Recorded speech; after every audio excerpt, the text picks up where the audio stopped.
Good morning बेटा। P block chapter को आगे बढ़ाते हैं और आज का टॉपिक है अपना ओजोन O3। ओजोन जो है बेटा, क्या फॉर्मूला है इसका आप जानते हो? It is the allotrope of the oxygen gas. Allotrope है ऑक्सीजन का। और इसको प्रिपेयर कैसे किया जाता है, ठीक ना? ओजोन का प्रिपरेशन देखते हैं सबसे पहले प्यारे बच्चों।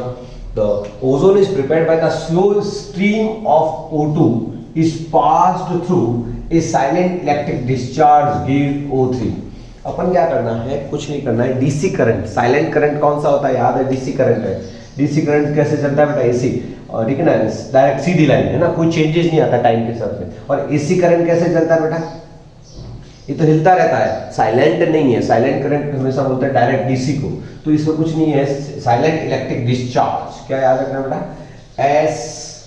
एस ई, ठीक है ना। और डी का मतलब silent electric discharge. DC current pass करते हैं, ऑक्सीजन को पास करते हैं, ठीक है ना, तो वो ओजोन में कन्वर्ट हो जाती है। It is the endothermic reaction. इसका मतलब है कि इस रिएक्शन में टेम्परेचर थोड़ा सा हल्का सा टेम्परेचर देना है, ठीक है ना, क्योंकि रिएक्शन एंडोथर्मिक है। प्लस 142 किलो जूल पर मोल है, एंडोथर्मिक रिएक्शन है, ध्यान रखें। हीट क्या होती है, सही। और जो एपरेटस यूज करते हैं उसको कहते हैं ओजोनाइजर। क्या बोलते हो बेटा? इसको बनाने के लिए जो एपरेटस यूज करेंगे वो होता है ओजोनाइजर। ओजोनाइजर कैसा होता है तो बताऊं आपको। ओजोनाइजर और एक सिंपल ओजोनाइजर जो यूज किया गया था, लाइक ए सोनोमीटर, इस तरह का होता है। एक ट्यूब होती है जिसमें दो आपके स्ट्रीम होती है बेटा, इस तरह का जो हो ओजोनाइजर। ओजोन बनाने के लिए जो यूज किया जाता है एपरेटस, उसको क्या बोलते हैं बेटा? ओजोनाइजर। और इस तरह का होता है, यहाँ से अपन को ऑक्सीजन भेजनी है और यहाँ आपको O3 मिल जाएगी, और वो 15 से 20% आपको मिलेगी केवल ओजोन। और करना क्या है? Silent electric discharge. तो बैटरी, ये तो हो गया प्लस और ये हो गया आपके माइनस। यहाँ अपन क्या लगा देंगे? बैटरी लगा दो बोले, डायरेक्ट करंट, डीसी करंट के लिए। तो ये तो बोले आप इसको प्लस करना पड़ेगा, फिर इसको माइनस। तो ये डीसी करंट, डायरेक्ट करंट जो है यहाँ पास आउट करेंगे तो यहाँ से ओजोन सप्लाई करेंगे तो वो O3 में कन्वर्ट हो जाएगी, जुड़ जाएगी, एडिशन ऑफ ओजोन, ठीक है ना। लेकिन ये इसको चार्ज करना पड़ता है, साइलेंट इलेक्ट्रिक डिस्चार्ज। और ये जो एपरेटस यूज किया जाता है इसका नाम है बेटा ओजोनाइजर। तो ये है इसके मेथड ऑफ प्रिपरेशन। प्यारे बच्चों, ये इक्वेशन याद रखनी है बेटा कि ऑक्सीजन से ओजोन बनानी है तो ओजोनाइजर लिया जाता है। अब आता है फिजिकल प्रॉपर्टीज। फिजिकल प्रॉपर्टीज में प्योर ओजोन जो होती है पेल ब्लू गैस होती है, ठीक है ना। पेल ब्लू है, हल्का सा ब्लू जो है कलर, ठीक है ना। फिर जब और पास मॉलिक्यूल आएंगे तो थोड़ी डार्कनेस आएगी। तो डार्क ब्लू लिक्विड, पहले गैस से पार्टिकल दूर दूर थे तो पेल का मतलब है हल्का, पेल ब्लू हल्का ब्लू है, ठीक है। तो इसके बाद डार्क ब्लू हुआ, थोड़े पास आए लिक्विड में। और ज्यादा जब वॉयलेट ब्लैक सॉलिड, और जब इसको और कंडेंस किया जाता है सॉलिड स्टेट में, क्या होती है बेटा? सॉलिड स्टेट में ये आपके वॉयलेट कलर का सॉलिड होती है, ठीक बेटा प्यारे बच्चों। तो ये है आपके ओजोनाइजर, ये इसकी प्रॉपर्टीज है। अब देखते हैं रेजल्टिंग स्ट्रक्चर्स। इंपॉर्टेंट है यार, बहुत ही ज्यादा। रेजोनेंस देखते हैं, फिनॉल इसके अंदर है, ओजोन के अंदर रेजोनेंस देखते हैं बेटा।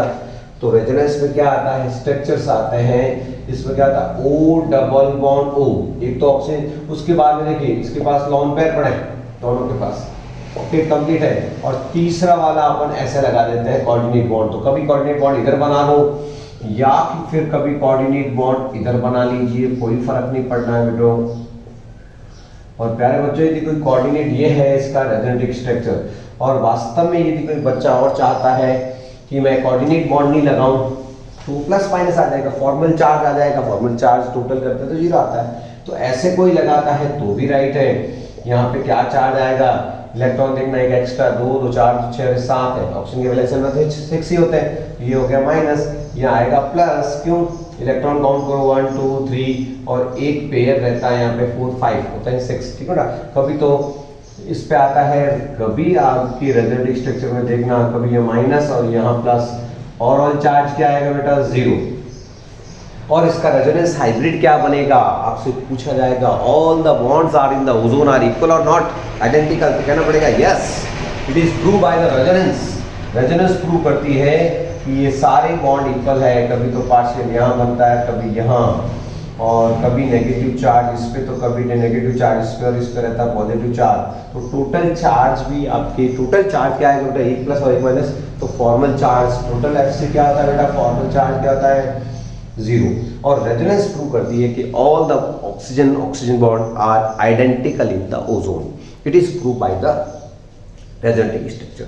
रेजोनेटिव स्ट्रक्चर ड्रॉ करने के बाद प्यारे बच्चों, इसमें आपके लिए बहुत बड़ी बात लाता हूँ, इसकी properties, chemical properties. It is a good oxidising agent, बहुत ही शानदार ऑक्सीडाइजिंग एजेंट होता है। क्यों होता है देखते हैं।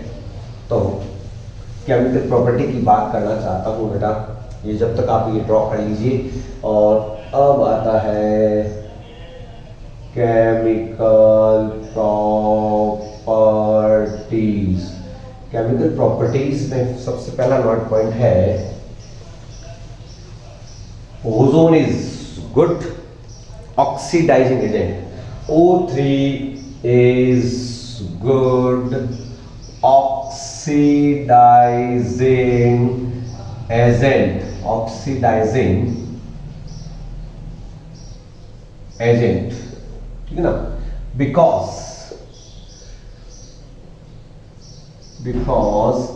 O3 is thermodynamically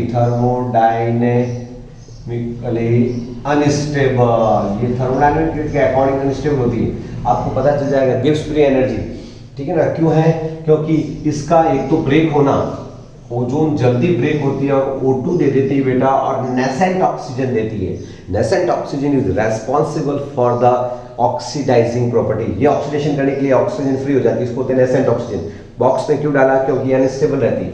और ये जो रिएक्शन है वो आपकी देखो, फॉर्मेशन इसका था एंडोथर्मिक, तो इसमें जब ब्रेक होती है तो एक तो है ये नेगेटिव। नेगेटिव का मतलब क्या हुआ बेटा, आपके नेगेटिव का क्या मतलब हुआ, एक्सोथर्मिक रिएक्शन है ये, ठीक है ना। एक्सो हीट बाहर आ रही है, और इसमें एंट्रोपी चेंज, इसमें क्या हो रहा है, ब्रेक हो रहा है तो पार्टिकल दूर दूर जा रहा है, तो गिव्स energy change, del S positive होता है। ये दोनों कंडीशन आप यदि किस में रखते हैं, इसमें del G equals to del H minus T del S, गिव्स इक्वेशन में आप रख के देखेंगे तो डेल जी नेगेटिव आएगा, del G equals to minus, फिर ये माइनस इसका डेल एस टेम्परेचर कांस्टेंट रखे तो प्लस, तो ये आगे माइनस प्लस माइनस माइनस, तो ओवरऑल जो क्या आया बेटा, नेगेटिव आया। और प्यारे बच्चों, गिव्स फ्री एनर्जी, जब नेगेटिव होती तो रिएक्शन स्पॉन्टेनियस होती है। नेगेटिव आया ना, तो सेल्फ का मतलब है spontaneous, it is favourable these condition, release of heat and entropy positive होना, ये इसके फेवरेबल कंडीशन है। इसलिए ओजोन क्या है, शानदार ऑक्सीडाइजिंग एजेंट है। ये ऑक्सीडाइजिंग एजेंट है बेटा, और ये क्या करती है प्यारे बच्चों, ये आयोडाइड को आयोडीन में कन्वर्ट कर देती है, डी कलरिंग कर देती है। जो भी कलर सब्सटेंस होता है उसका कलर उड़ा देती है, तो डी कलरिंग करती है। तो कैसे प्रूव करोगे कि it is good oxidising agent, तो इसका एग्जांपल लेते हैं अपन। ये क्या करती है, आयोडाइड को आयोडीन में कन्वर्ट कर देती है, ठीक है ना। तो it is good oxidising agent due to formation of nascent oxygen. और प्यारे बच्चों, इसका एक बहुत बढ़िया एग्जांपल लेते हैं, और ये रिएक्शन जो ले रहे हैं, ठीक है ना, इस रिएक्शन से अपन ओजोन को एस्टिमेशन कर सकते हैं। How estimated ozone in the laboratory, तो आप लैब में कैसे एस्टिमेटेड कर देते हैं, आयोडाइड आयन जो है, ठीक है ना, इसका एक्वा सॉल्यूशन किसका, ओजोन का, ये उसको आयोडीन में कन्वर्ट कर देगा बेटा, आयोडीन में कन्वर्ट हो जाता है बेटा, और खुद ऑक्सीजन में कन्वर्ट हो जाता है बेटा। तो आयोडाइड से आयोडीन बनना, और ये इसका क्या हुआ, और साथ में बैलेंस के लिए आप क्या करो बेटा, ऑक्सीजन ये लगा दीजिए आप साथ में 2OH माइनस, क्या लगा दोगे, बैलेंस करने के लिए आपके 4 ऑक्सीजन हो गया, तो ये 2OH माइनस। तो ये इसका आयोडाइड से आयोडीन में, यानी -1 से ऑक्सीजन स्टेट 0 हो गया, क्या हुआ इसका, ये इसका ऑक्सीडेशन कर देती है, और खुद क्या हो जाती है, रिड्यूस हो जाती है। तो आयोडाइड को आयोडीन में कन्वर्ट कर देती है, ठीक है ना। और उससे क्या जाता है, from above reaction, from above reaction we estimate estimated ozone, estimation, ozone क्या एस्टिमेट किया जाता है, कितनी बनी कितनी नहीं बनी, ठीक है ना।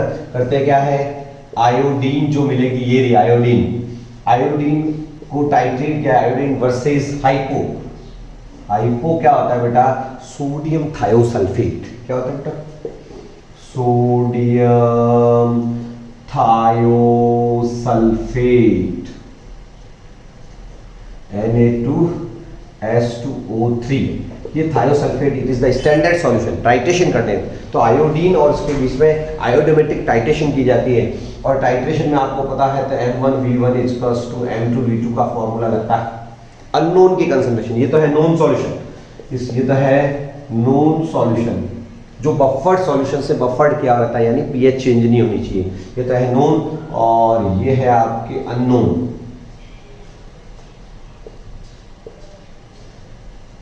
तो आयोडीन की क्वांटिटी पता चल जाती है, ये तो नोन है पता है, तो M1 निकालना हो तो कैसे निकालोगे, वॉल्यूम आपको टाइट्रेशन से पता चल जाएगा, तो M1 निकालना हो तो M2V2/V1, आराम से बच्चा इसको एस्टिमेट कर सकता है। तो हाउ ओजोन एस्टिमेटेड, तो अपन कहेंगे ozone is the good oxidising agent, it convert iodide into iodine, iodine obtain is titrated with the hypo solution sodium thiosulfate and unknown concentration of unknown solution, concentration of unknown iodine become estimated। इस तरह से iodine को estimate किया जाता है। तो ये भी एक शानदार ओजोन, हाउ ओजोन एस्टिमेटेड, तो ये आपको आंसर देना है, पहले इक्वेशन देनी है, फिर ये टाइट्रेशन की बात तो उसमें बतानी होती है, ना उसकी थ्योरी में लेते हैं कि ये टाइट्रेशन की जाती है और अननोन की कंसंट्रेशन मोलैरिटी जो निकाल सकते हैं आराम से। और सबसे बड़ी बात है ओजोन ऑक्सीडाइजिंग है, ठीक है बेटा, नेसेंट ऑक्सीजन देती है, ये क्या करती है, इसका ब्लीचिंग एक्शन देती है, क्या देती है, कलर उड़ा देती है, तो इसको आप जरूर नोट करें। और दूसरा इसकी प्रॉपर्टी था ब्लीचिंग एक्शन, ब्लीचिंग एक्शन क्या होता है, ओजोन का कलर उड़ा देना, bleaching action of the ozone, bleaching action, bleaching action में क्या आता है कि कोई भी कलर्ड सब्सटेंस होता है ना, कोई कलर जैसे हाथी के दांत है, वूल वगैरह है, कलर वाली चीज है, कलर के कपड़े हैं कलर, उसको ये कलर्ड है, उसको ओजोन से रिएक्शन करा दो तो नेसेंट ऑक्सीजन क्या कर देती है, उसको कलरलेस कर देती है। तो नेसेंट ऑक्सीजन कलर चीज का कलर उड़ाने को कहते हैं डीकलरिंग या ब्लीचिंग एक्शन, क्या बोलेगा, उसके लिए रेस्पॉन्सिबल कौन होती है, नेसेंट ऑक्सीजन। तो प्यारे बच्चों, इस तरह से ओजोन का जो है आप प्रॉपर्टी, और ओजोन की एक डीमेरिट भी याद रखनी बेटा, ओजोन लेयर जो होती है एनवायरनमेंट के अंदर, वो क्या करती है, यूवी रेज को रोकती, जिससे स्किन कैंसर नहीं होता है। तो ओजोन लेयर का डिफ्लेक्शन भी नहीं होना चाहिए। ओजोन लेयर हमारे लिए एक तरह से प्रोटेक्टिव लेयर है, लेकिन ये ओजोन गैस हमारे लिए काम की नहीं है, ये तो थोड़ी सिरदर्द कर देती है, भारी हो जाती है, और ये ऑक्सीडाइजिंग एजेंट का काम करती है, कलरिंग सब्सटेंस है। लेकिन ओजोन लेयर डिफ्लेक्शन के बारे में भी थोड़ा सा हमें नॉलेज होना चाहिए। हाँ बेटा, तो आप देखते हैं allotropes of the sulphur, sulphur के एलोट्रॉप्स जो होते हैं ना, वो इंपॉर्टेंट देखते हैं। जैसे कार्बन के होते हैं आपके डायमंड और ग्रेफाइट एंड फुलरिन, ये क्रिस्टलाइन तीनों इंपॉर्टेंट होते हैं, और भी होते हैं, कोल भी होता है, चारकोल भी होता है, लेकिन इंपॉर्टेंट वो दो ही, मतलब क्रिस्टलाइन वाले थोड़े इंपॉर्टेंट है। तो सल्फर की एलोट्रॉपी भी शानदार होती है। एलोट्रॉपी मैंने कहा ना, कोई भी एलोट्रॉप कैसे प्रूव करोगे, तो जब उसको ऑक्सीजन के साथ जलाया जाता है तो वो क्या दे देते बेटा, सेम सल्फर डाइऑक्साइड गैस देंगे, सेम कंपाउंड बने, जिनकी केमिस्ट्री सेम होती है और फिजिक्स अलग होती है, वो एलोट्रॉप्स होते हैं, ठीक है ना। तो there are so many allotropes of the sulphur, but important allotropes are crystalline allotropes. Crystalline allotropes क्या होते हैं बेटा, इंपॉर्टेंट होते हैं। तो there are two crystalline allotropes, एक तो होता है बेटा yellow rhombic sulphur, rhombo shape. अब रोम्बो शेप आपको आना चाहिए, जैसे क्यूबिक शेप के पैरामीटर्स क्या होते हैं, क्यूब का बनता है बेटा, क्यूब आपको याद है कि इंटरएक्सियल डिस्टेंस जो होती है पार्टिकल्स के, सॉलिड जो पार्टिकल होते हैं उसके बीच की डिस्टेंस यदि सब इक्वल है और सारे एंगल 90 के होते हैं, तब तो उसको बोलते हैं अपन क्यूबिक शेप। तो उसी तरह से रोम्बिक शेप होता है सल्फर का, अल्फा सल्फर बोलते हैं इसको। कब होता है बेटा, रोम्बिक की बेसिक नीड है कि एक्सियल एंगल कोई भी इक्वल नहीं है, not equal to A B, not equal to A, और सारे एंगल 90 के होते हैं, यानी एक्सियल इंटर एक्सियल डिस्टेंस जो होती है बीच आपस में, वो कोई भी बराबर नहीं है, ठीक है ना, और सारे एंगल 90 के होते हैं तो उसको रोम्बिक शेप बोला जाता है, और इसका एग्जांपल रोम्बिक सल्फर ही है। तो rhombo shape solid state chapter में आता है। रोम्बिक के लिए पैरामीटर्स क्या है, ये किसके पैरामीटर्स हैं, क्यूबिक के पैरामीटर्स। क्यूबिक सेल कोई भी यूनिट सेल होती है, क्यूबिक स्ट्रक्चर के पैरामीटर्स है। इसी तरह से रोम्बिक एक स्ट्रक्चर होता है, उसके पैरामीटर्स फिक्स है। एक्सटर्नल डिस्टेंस जो है एक भी इक्वल नहीं होनी चाहिए और सारे एंगल 90 होने चाहिए, वो होता है रोम्बो शेप। इसी तरह से मोनोक्लिनिक सल्फर, मोनोक्लिनिक में क्या पैरामीटर्स है कि इसमें भी एक भी डिस्टेंस आपस में इंटरएक्सियल डिस्टेंस एक भी इक्वल नहीं है, और अल्फा और गामा एंगल तो 90 होता है एग्जैक्ट, अल्फा और गामा, लेकिन beta not equals to 90। Beta वाला जो एंगल होता है वो 90 नहीं होता है, उसको बोलते हैं मोनोक्लिनिक सल्फर, और इसको बोलते हैं बीटा सल्फर। तो अल्फा और बीटा सल्फर है बेटा, ठीक है ना। नोट पॉइंट इसका नोट जरूर कीजिए आप, दिमाग में भी नोट करना है, कॉपी में तो करना ही करना है, ठीक है ना। Stable allotrope at the room temperature, allotrope at the room temperature is rhombic sulphur. Room temperature पे जो अभी जो स्टेबल फॉर्म होती है वो रोम्बिक सल्फर होती है बेटा। कौन सी, रोम्बिक सल्फर हमेशा रूम टेम्परेचर पे जो सल्फर होती है वो है, लेकिन इसको गर्म कर दिया जाए, ठीक है ना, अबाउट 369 केल्विन, ये बहुत ज्यादा इंपॉर्टेंट टॉपिक है, इंपॉर्टेंट टेम्परेचर है बेटा। About 369 kelvin it is transform to the monoclinic sulphur. Rhombic sulphur monoclinic में चेंज हो जाती है कब, अबाउट 369 केल्विन जो है एक तरह से मीन टेम्परेचर हो गया बेटो, ठीक है ना sulphur. This temperature is called transition temperature. आपसे पूछा जाएगा व्हाट इज ट्रांजिशन टेम्परेचर, तो इसकी डेफिनेशन आपको यही देनी है प्यारे बच्चों। दोनों जो सल्फर होती है, दोनों सल्फर का जो ये दोनों अल्फा सल्फर और बीटा सल्फर यानी रोम्बिक एंड मोनोक्लिनिक, दोनों में जो है एक स्ट्रक्चर होता है वो S8 की फॉर्म में होता है और दोनों क्राउन शेप स्ट्रक्चर में बनाते हैं। तो इनका स्ट्रक्चर भी आपको नोट होना चाहिए कि दोनों कैसा स्ट्रक्चर बनाते हैं बेटा, क्राउन शेप। क्राउन क्या होता है आपको पता ही है, मिस यूनिवर्स तो नहीं होता है डब्ल्यू जैसा, मिस यूनिवर्स जो ताज पहनती है वो क्राउन। तो structure of sulphur, both allotropes present in S8 form and form crown structure. Crown structure बनाना हो बस वो डब्ल्यू जैसा बना लीजिए बेटा, ऐसा डब्ल्यू जैसा बनाया, क्राउन बनाइए बढ़िया, ठीक है ना। ये क्राउन, ये सल्फर 1 2 3 4 5 6 7 और 8 S8। तो both allotropes are from the crown like structure. तो क्राउन शेप स्ट्रक्चर एक तो होना चाहिए, ये सल्फर का होता है। अब होता क्या है कि एक सल्फर का फॉर्म होती है प्लास्टिक सल्फर, उसमें वो S8 फॉर्म बनाती है, S6 फॉर्म बनाती है। गरम सल्फर को, मोनोक्लिनिक सल्फर को ठंडे पानी में डाल दिया जाए तो प्लास्टिक की फॉर्म में आ जाती है, प्लास्टिक पॉलीमर की तरह तैर के उभर आती है। और प्लास्टिक सल्फर जो मेनली प्रेजेंट होती है ना बेटा, प्लास्टिक सल्फर जो है आपके मेनली प्रेजेंट होती है S6 फॉर्म में।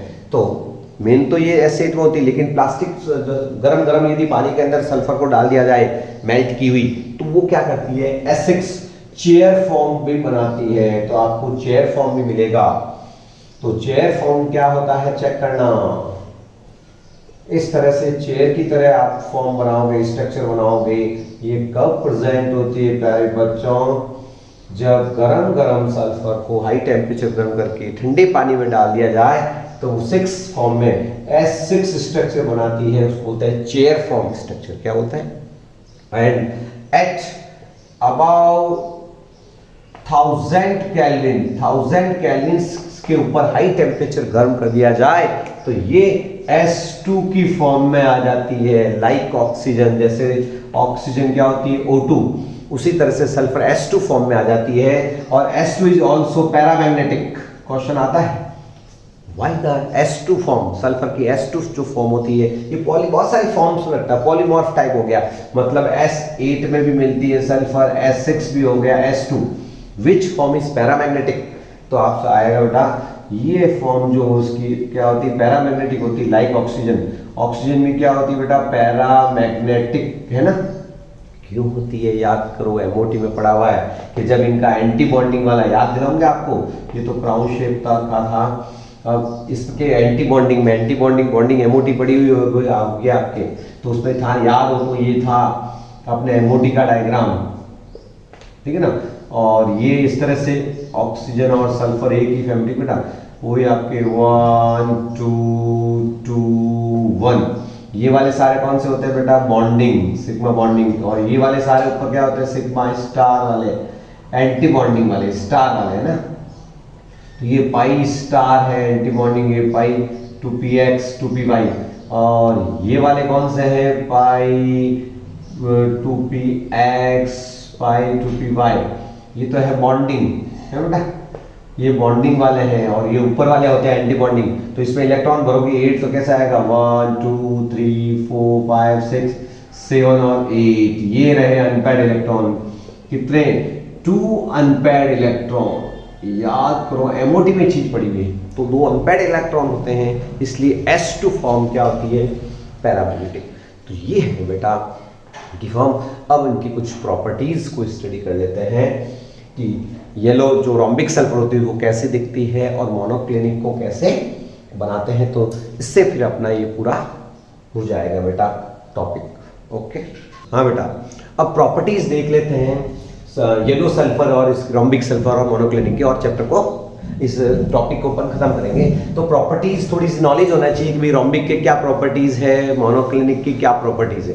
तो प्यारे बच्चों, it is yellow in colour, तो नाम येलो सल्फर इसलिए रखा, येलो कलर की होती है। और एक आपको पैरामीटर्स मैंने बता दिए हैं कि ये रोम्बिक शेप क्या होता है, पानी में डिसॉल्व नहीं होती है, तो इनसॉल्युबल इन वाटर, पानी में डिसॉल्व नहीं होती, soluble in carbon disulphide organic solvent के अंदर डिसॉल्व होती है बेटा। तो ये है सल्फर की, ठीक है ना। It is obtain by evaporating the solution of roll sulphur in CS2। Roll sulphur आती है लाइन पट्टियों की फॉर्म में आती है, प्लेट्स की यूं, ठीक है ना। रोल की भी सल्फर आती है, उसको किसके साथ बर्न करना बेटा, CS2। जो पहाड़ वगैरह होते हैं ना जहाँ सल्फर होती है, ठंडे कोल्ड कंट्रीज जहाँ होती है वहाँ सल्फर मिलती है, तो उस रोल सल्फर को CS2 में अपन को डाल देना है, कार्बन डाइसल्फाइड के अंदर डाल देते हैं, तो आपको रोम्बिक सल्फर मिल जाती है, जो कि इसकी स्टेबल फॉर्म है। सल्फर का सबसे स्टेबल फॉर्म रूम टेम्परेचर पर सबसे कौन सा स्टेबल फॉर्म होता है, रोम्बिक। ओके, और फिर आती है बेटा मोनोक्लिनिक सल्फर। ये कब आती है, 369 केल्विन पर। याद कीजिए मोनोक्लिनिक सल्फर 369 केल्विन से अबव टेम्परेचर पर आती है, उस टेम्परेचर का नाम भी पूछा जाता है ट्रांजिशन टेम्परेचर। क्या होता है, तो आपसे पूछेंगे ट्रांजिशन टेम्परेचर, इसके नीचे कौन सा फॉर्म मिलता है, तो रोम्बिक। इस टेम्परेचर से हाई टेम्परेचर पे कौन सा मिलता है, मोनोक्लिनिक।